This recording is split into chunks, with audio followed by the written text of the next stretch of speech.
I always looked at our family as being very special because cousins were revered, aunts and uncles were revered, embraced.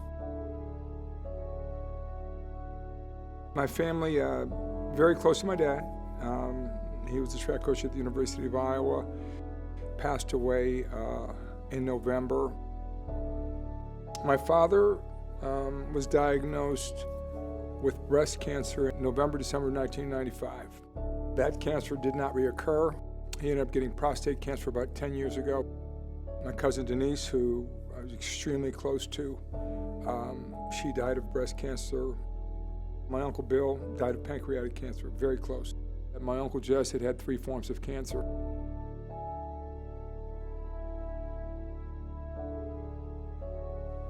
When I think about my family, no. We did but didn't have conversation. We only had conversation when we were confronted, and confronted with, somebody possibly dying or dying. Especially in the Black community, there's a lot of things that we don't talk about that we need to talk about. The reasons that I was diagnosed early is because there's a bunch of friends. We would kind of joke around, and it was just making sure that you do these things and get tested. I was diagnosed, and my cousin, Wayman and Nicole, Denise's husband and daughter, so I shared it with them fairly quickly. The conversation came up, and I said, "Don't cry for me, man. I don't want to hear that."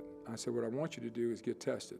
Got the test, and he's at stage 3. Nicole and Ted saved my life. They encouraged me to go get a checkup. So I'm very pleased to say I rang the bell on January 25th of this year, cancer-free. The reason I got involved with Pedal is it's very specific. It's because of my relationship with David Dreyer, who's the executive director. I was in David's wedding.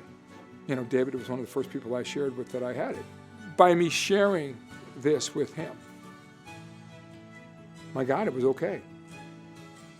And so again, it's facing the fears. And you realize that you're going to wake up tomorrow. And you're going to wake up the next day and the next week and the next month. The question is, what do you do right now with it? 2022 was my first in-person ride. Oh my God, it was so special. It was so special. Everyone feels warm, they feel welcome. It is this glorious day, and you see all these people, and my God, it's spectacular. The idea of early detection is why I'm here. Getting a diagnosis, whether it is a negative or positive, it's what we do after, and that's the key. But if you don't know, you can't do anything.